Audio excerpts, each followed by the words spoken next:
Commentaire de saint Thomas d'Aquin sur l'évangile de Jean, chapitre 4, suite. Moi, je vous ai envoyé moissonner ce pourquoi vous n'avez pas peiné, d'autres ont peiné, et vous êtes entrés dans leur labeur. Le Seigneur applique ensuite le proverbe à son propos. Pour cela, il montre d'abord que les apôtres sont des moissonneurs, et ensuite qu'autres sont ceux qui ont peiné. Il montre que les apôtres sont des moissonneurs en disant « Je dis qu'autre est celui qui moissonne, car vous êtes les moissonneurs, et autre celui qui sème, parce que moi je vous ai envoyé moissonner, ce pourquoi vous n'avez pas peiné. » Il ne dit pas « je vous enverrai », mais « je vous ai envoyé », car il les envoya par 2 fois.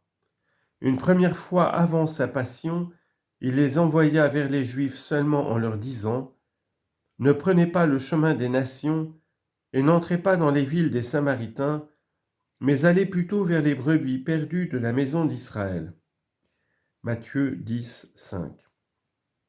Et dans cette mission, les apôtres furent envoyés moissonner là où ils n'avaient pas peiné, pour convertir les Juifs auprès de qui avaient peiné les prophètes. Mais après sa résurrection, il les envoya de nouveau, cette fois aux nations, en leur disant « Allez dans le monde entier prêcher l'Évangile à toute créature. » Marc 16, 15. Dans cette mission, ils furent envoyés de nouveau, mais cette fois pour semer. C'est pourquoi l'apôtre disait « J'ai pris soin de prêcher l'Évangile là où n'avait pas été prononcé le nom du Christ, pour ne pas bâtir sur le fondement d'autrui, mais selon qu'il est écrit, ceux à qui on ne l'avait pas annoncé verront, et ceux qui n'en avaient pas entendu parler comprendront. » Romains chapitre 15, versets 20 et 21, Isaïe chapitre 52, verset 15. C'est donc en référence à la première mission que le Christ dit ici « Je vous ai envoyé ». Ainsi les apôtres sont les moissonneurs, mais les autres, les prophètes, sont les semeurs. C'est pour cela qu'il ajoute « d'autres ont peiné » en semant les principes de l'enseignement du Christ, et vous êtes entrés dans leur labeur pour en recueillir les fruits. Citation. Le fruit des bons labeurs est plein de gloire. Sagesse 3.15. Les prophètes ont en effet travaillé pour amener les hommes au Christ. Citation. Si vous croyez Moïse, vous me croiriez aussi, car c'est de moi qu'il a écrit. Et si vous ne croyez pas ces écrits, comment croirez-vous mes paroles ? Jean chapitre 5, versets 46 et 47. Mais ils n'ont pas moissonné eux-mêmes les fruits. Aussi Isaïe disait-il, « C'est en vain que j'ai peiné, et sans cause, et c'est vainement que j'ai consumé ma force. » Isaïe 49, 4. Beaucoup de Samaritains de cette ville crurent en lui à cause de la parole de la femme qui rendait ce témoignage, « Il m'a dit tout ce que j'ai fait. » Quand donc les Samaritains vinrent à lui, ils le prièrent de demeurer là, et il y demeura 2 jours. Le fruit produit chez les Samaritains par la prédication de la femme se manifeste de 3 manières. On le voit d'abord dans la foi avec laquelle ils crurent au Christ. C'est pour cela que l'évangéliste dit de cette ville où était allée la femme, beaucoup d'hommes samaritains crurent en lui, mais cela à cause de la parole de la femme à qui le Christ avait demandé de l'eau et qui rendait ce témoignage. Le Christ lui avait dit tout ce qu'elle avait fait. Ce témoignage était suffisant pour amener à croire au Christ. En effet, les paroles que le Christ lui avait dites, ayant abouti à dévoiler ses manques, elle ne les aurait pas rapportées si elle-même n'avait pas été assez secouée pour croire.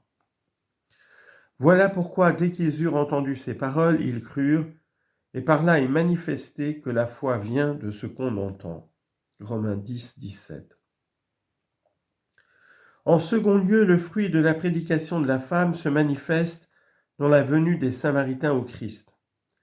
car de la foi naît le désir de la réalité à laquelle on croit.